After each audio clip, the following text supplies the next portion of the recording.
অসমৰ প্ৰতিজন ব্যক্তিৰ বাবে আজিৰ ভিডিঅ'টো অতি গুৰুত্বপূৰ্ণ হয়। আপোনালোকে ভিডিঅ'টো সম্পূৰ্ণকৈ চাব। বিশেষ এটা সেৱাৰ বিষয়ে আপোনালোকৰ আগত মই দুআষাৰ ক'ব আহিছোঁ, যোনটো সেৱাৰ বিষয়ে আপোনালোকে বহুতে নাজানে।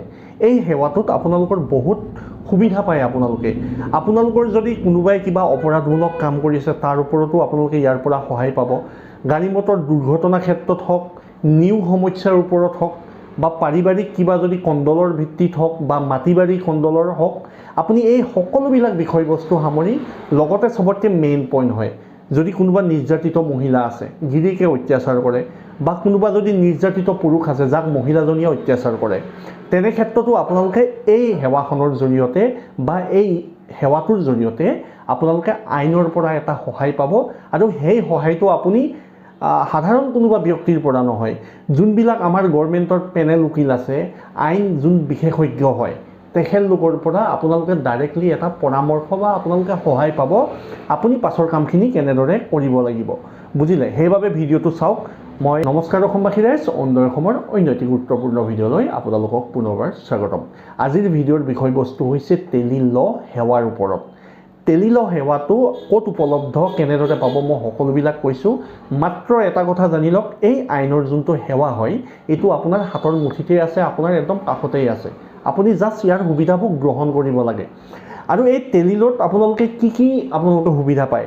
ছাপ'জ আপোনাৰ কিবা ভূমি বিবাদ হৈ আছে, মাটি বাৰীৰ ক্ষেত্ৰত কিবা বিবাদ হৈ আছে, সেই ক্ষেত্ৰত আপুনি এই টেলি ল সেৱাটোৰ জৰিয়তে এজন আইন বিশেষজ্ঞৰ পৰা আপুনি পৰামৰ্শ ল'ব পাৰে যে আপুনি ফাৰ্ডাৰ প্ৰচেছ আপোনাৰ কি হ'ব বা আগলৈ আপুনি কেনেদৰে এই বিষয়বস্তুটোত আগবাঢ়িব।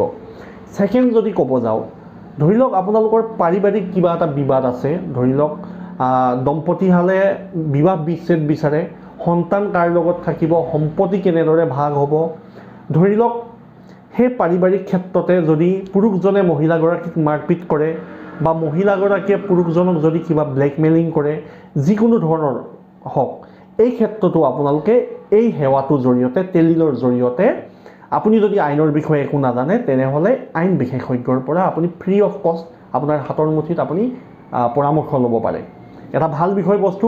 তাৰ উপৰিও হওক আপোনালোকৰ গ্ৰাহক অভিযোগ, বুজি পাইছে নিশ্চয়, কোনোবা যদি দোকানীয়ে বা অনলাইন অৰ্ডাৰৰ ক্ষেত্ৰতে হওক, আপোনালোকক যদি কিবা 2 নম্বৰ কৰিছে, বস্তু বিকাৰ ক্ষেত্ৰত যদি অভাৰ পইচা লৈছে, অভাৰ চাৰ্জ কৰিছে, তেনে ক্ষেত্ৰতো আপোনালোকে কমপ্লেইন কৰি আইনী পৰামৰ্শ ল'ব পাৰে। নিউ সমস্যাৰ ক্ষেত্ৰত কৈছোঁ, ছাপ'জ আপুনি এটা প্ৰাইভেট হওক বা গভৰ্ণমেণ্ট ছেক্টৰত হওক, আপুনি এজন এমপ্লয়ী হয়, আৰু আপোনাক যদি অফিচ পলিটিক্সৰ মাজত ভৰাই যদি কোনোবাই যদি আপোনাক বেয়া ব্যৱহাৰ কৰিছে, আপোনাক যদি কিবা নিৰ্যাতন চলাইছে, তেনেহ'লে আপুনি আইনৰ বিষয়ে একো নাজানে আপুনি এই আইন বিশেষজ্ঞৰ পৰা আপুনি সহায় লওক, আৰু তেখেতে যোনটো পৰামৰ্শ দিব সেইমতে আপুনি কামবিলাক কৰক।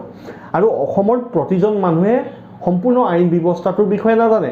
থানাত যাব লাগে বুলি জানে, কিন্তু কি কৰা উচিত, কি নকৰা উচিত সকলোবিলাক নাজানে। আৰু বৰ্তমান দেশৰ যি অৱস্থা বা তাৰ বিষয়ে ক'ব গ'লে কোনেও ভালকৈ আপোনাক বুজাই নকয় যে আমুকটোৰ কাৰণে আমুকটো কৰিব লাগে। সেইবাবে আপোনালোকে এই টেলি ল যোনটো সেৱা হয়, এই সেৱাটোৰ জৰিয়তে আপোনালোকে আপোনালোকৰ প্ৰব্লেমবিলাক আপোনালোকে কওক, আৰু তাৰ পৰা আপোনালোকে পৰামৰ্শ লওক।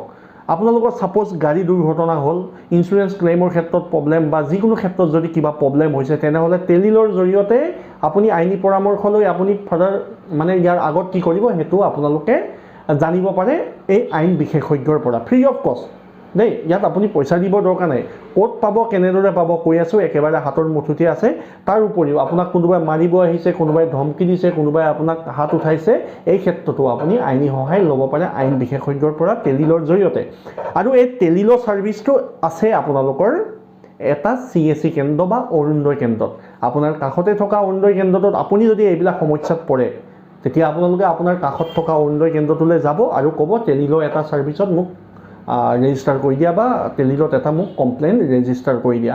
আৰু সেই যোনজন CAC সঞ্চালক বা অৰুণোদয় কেন্দ্ৰটো VLE হয়, তেখেতে আপোনাক এই ক্ষেত্ৰত নিশ্চুকভাৱে সহায় কৰিব বা একো টকা নোলোৱাকৈ আপোনাক সহায় কৰিব। আৰু তাৰ পাছত এই আইন বিশেষজ্ঞৰ পৰা আপোনালৈ ফোন আহিব, আপুনি কথা পাতিব, আপোনাৰ প্ৰব্লেম ক'ব, আপোনাক তেখেতে পৰামৰ্শ দিব, আৰু সেই পৰামৰ্শ মতে আপুনি কামবিলাক কৰিব পাৰিব। এতিয়া ছাৰ্ভিচটো ডাঙৰ কথা নহয়, ভাবি ল'লোঁ এটা ভাল ছাৰ্ভিচ হয়, কিন্তু প্ৰতিজন মানুহে আইনৰ বিষয়ে নাজানে, সেইবাবে যিসকলে নাজানে আইনৰ বিষয়ে একো কথা তেখেতলোকৰ বাবে এটা ভাল ছাৰ্ভিচ হয়নে নহয় আপোনালোকে কমেণ্ট কৰিব আৰু ভিডিঅ'টো যিমান পাৰে শ্বেয়াৰ কৰিব যাতে প্ৰতিজন অসমবাসী ৰাইজে পায় আৰু এই আইনৰ সহায়সমূহ ল'ব পাৰে।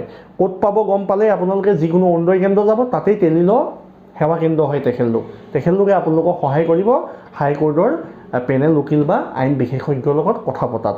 আৰু লগতে আৰু এটা কথা কওঁ, আৰু ইমানখিনিৰ পাছত আপুনি যেতিয়া গম পাব আপুনি কি কৰা উচিত, বৰ্তমান সেৱা সেতু পৰ্টেলত FIR দিব পৰা, কমপ্লেইন দিব পৰা অনলাইন সকলোবিলাক ছিষ্টেম আহি গ'ল। আপোনালোকে থানাত নগৈ ডাইৰেক্টলি আপুনি কমপ্লেইন দিব পাৰে অনলাইন যোগে যদি এনেকুৱা কিবা প্ৰব্লেমত ভুগিছে। আৰুতো প্ৰব্লেমটো বহুত আছে ন, মই এটা এক্সাম্পল হিচাপত উদাহৰণস্বৰূপে মই দুটামান প্ৰব্লেমৰ কথা ক'লোঁ। বাকী টেলিল আইনখন বিশেষভাৱে নাৰী সুৰক্ষাৰ বাবে বনোৱা হৈছিলে প্ৰথম অৱস্থাত, এতিয়া ইয়াত বাকী ভালেখিনি ছাৰ্ভিচ এড কৰা হৈছে। আৰু আপোনালোকে এইটো ক্ষেত্ৰত টেলিল চেণ্টাৰ যাওক বা অৰুণোদয় কেন্দ্ৰত যাওক, টেলিল সুবিধাসমূহ গ্ৰহণ কৰক।